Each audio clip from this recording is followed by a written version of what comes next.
In 2026, the Tour de France averaged 43.3 kilometers per hour, the fastest in over a century of racing. And almost no one was surprised. That silence tells you everything. The Tour has crossed into a fundamentally different era, one where data, budgets, and total system control have replaced the instinct and chaos that defined this race for 100 years. It will never be the same. But this transformation did not happen overnight.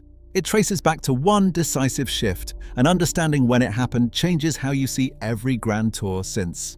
Modern professional cycling has solved the problem of human exhaustion. Within 20 minutes of crossing the finish line, a rider consumes exactly 40 to 50 grams of fast-acting carbohydrates and 25 to 30 grams of protein. AI-enabled meal planning targets up to 10 grams of carbohydrates per kilogram of body weight, matching the specific caloric demands of the next day's climbs while adjusting fiber intake to prevent gastrointestinal strain before a summit finish. This precision continues overnight. Team staff monitor daily heart rate variability while riders sleep on personalized mattresses under the supervision of dedicated sleep coaches. The objective is total recovery, ensuring near maximal physical performance can be repeated across 3 weeks rather than just one single stage. On the road, this physiological baseline meets relentless aerodynamic engineering. Teams deploy next-generation machines like the Cervelo S5, Canyon Aeroad, or Bianchi Ultra RC, paired with deep-section carbon rims that save up to 4 watts of valuable energy. Directors in the team cars analyze live predictive pacing models through dashboards, tracking weather, wind, and the exact moment a leader approaches the 7 watts per kilogram threshold. This level of control has triggered a complete tactical overhaul. Modern Grand Tour contenders no longer race on instinct, pain, or raw emotion. Instead, teams operate as highly coordinated, synchronized systems, using real-time data to neutralize threats and strictly manage the pace of the peloton. Because performance is monitored and controlled as a collective whole, the space for wild, unexpected breakaways has almost entirely vanished. The chaotic romantic era of individual heroics is gone, replaced by a race of calculated mathematical margins. The relentless calculation transforming the road is funded by a massive structural engine. Professional cycling relies almost entirely on corporate sponsorship, which accounts for over 90% of a World Tour team's revenue. Top-tier squads operate with budgets of approximately €35 million per season. This capital creates a vast resource gap, allowing elite teams to hire deep rosters of sports scientists, purchase advanced wind tunnel testing, and deploy proprietary algorithmic software that smaller, underfunded squads cannot afford.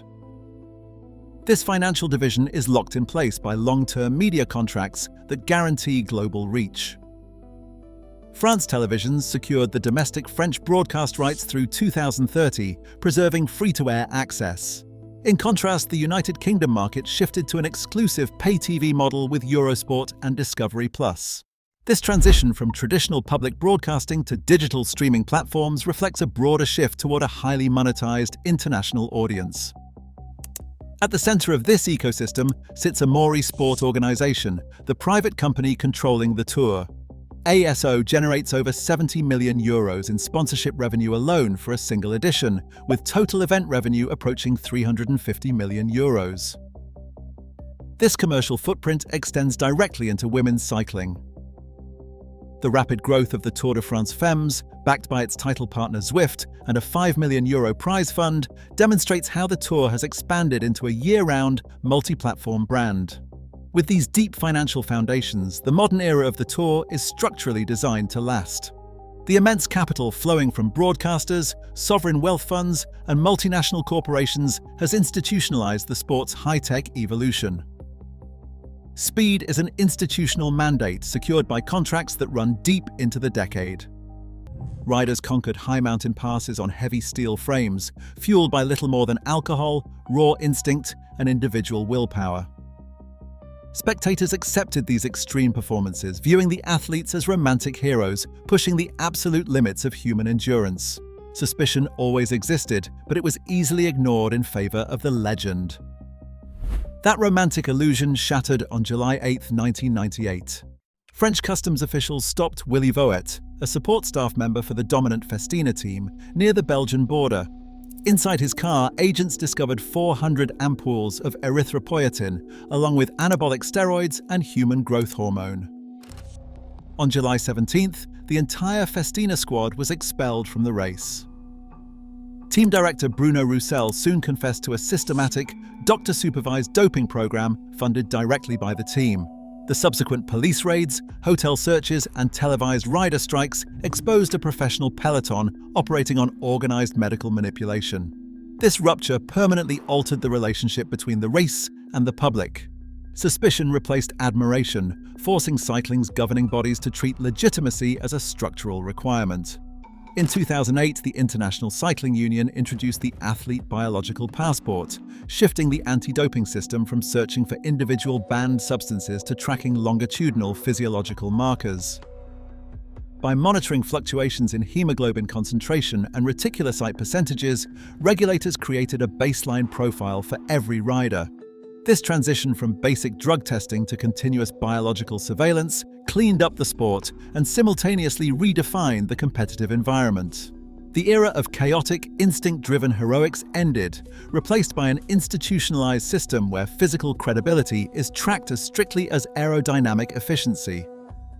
In 1986, German engineer Ulrich Schoberer patented the first SRM power meter, introducing a tool that would change how riders measured physical power. By 1994, Greg LeMond was using wattage data to prepare for the Tour. 10 years later, Jens Voigt raced with an SRM unit visible on his handlebars, transforming pacing from subjective feeling into objective numbers. At the same time, bike design evolved into a complex aerodynamic puzzle. After the radical monocoque frames of the 1990s, the UCI intervened in 2000, enforcing a strict minimum weight of 6.8 kilograms and traditional frame geometry. Forced to adapt, engineers focused on marginal gains, refining tube profiles and integration within those rigid limits. This technical optimization eventually extended to the wheels. In 2015, the UCI approved disc brakes, which debuted at the Tour in 2016. Paired with newly permitted 28 and 30mm tires, riders gained superior braking control and lower rolling resistance, turning corners and descents into highly calculated risks. Off the bike, training became a systematic science. Teams adopted the live high, train low altitude model, sending riders to live at 1,800 meters to boost red blood cells while training at sea level. Recovery followed the same rigorous path, integrating compression therapy and targeted nutrition. Tactics changed too. The legalization of race radios in 2011 gave sports directors a constant, direct line to their riders, feeding them real-time information to neutralize attacks. Engineers, sports scientists, and directors became the new power brokers of the peloton. These scattered technological breakthroughs, power meters, aerodynamics, altitude training, and immediate radio communication existed as individual tools. But the raw ingredients were now ready, waiting for someone to fuse them into a single dominant system. Win the Tour de France with a British rider within 5 years. They achieved it in 3. Their true legacy went far beyond a single yellow jersey. They created a modern corporate sporting machine. Team principal Dave Brailsford introduced a philosophy that would redefine professional cycling: the aggregation of marginal gains. Team Sky industrialized every aspect of preparation, moving far past the simple adoption of new tools. They transported personalized mattresses to every hotel, analyzed rider sweat rates to customize daily hydration, and mandated active recovery on stationary trainers immediately after crossing the finish line. This continuous refinement required unprecedented funding. Supported by corporate giant BSKB, the team's budget eventually climbed toward €35 million per season. This capital created a vast resource gap, allowing Sky to recruit elite sports scientists, aerodynamicists, and cardiologists. Infrastructure became competitive power, creating a barrier that underfunded squads could not cross. Under this model, performance directors and sports scientists became as influential as the athletes. Riders became precise executioners of a centralized plan, abandoning the old style of racing on instinct alone. From the team car, sports directors monitored live biometric telemetry, dictating exact power targets over race radios to neutralize rival attacks before they could even begin.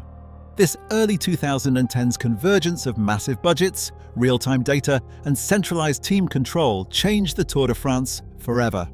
By transforming cycling from a contest of individual suffering into a battle of systemic precision, Team Sky established the modern blueprint. The era of chaotic, unpredictable racing was gone, replaced by a highly calculated sport governed by the spreadsheet. When Team Sky proved that a systematic, data-driven approach could reliably deliver yellow jerseys, they changed the strategic playbook for every wealthy team in the peloton.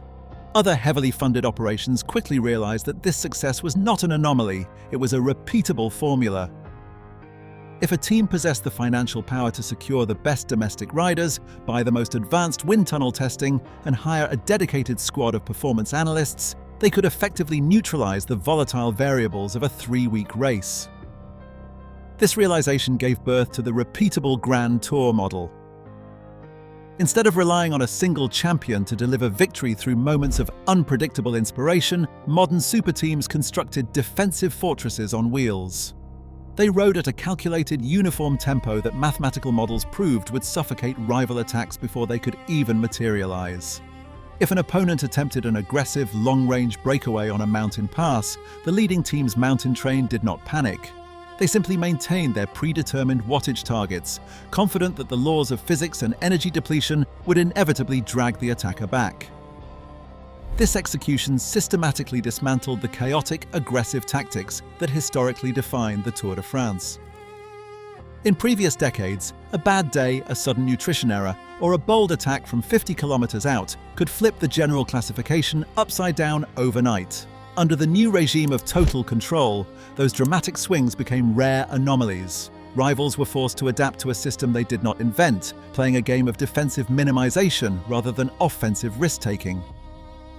The old tactical chaos did not just pause, it was actively engineered out of the race. Winning the yellow jersey became less about individual heroism and more about executing a repeatable corporate strategy, setting a standard that changed the sport permanently.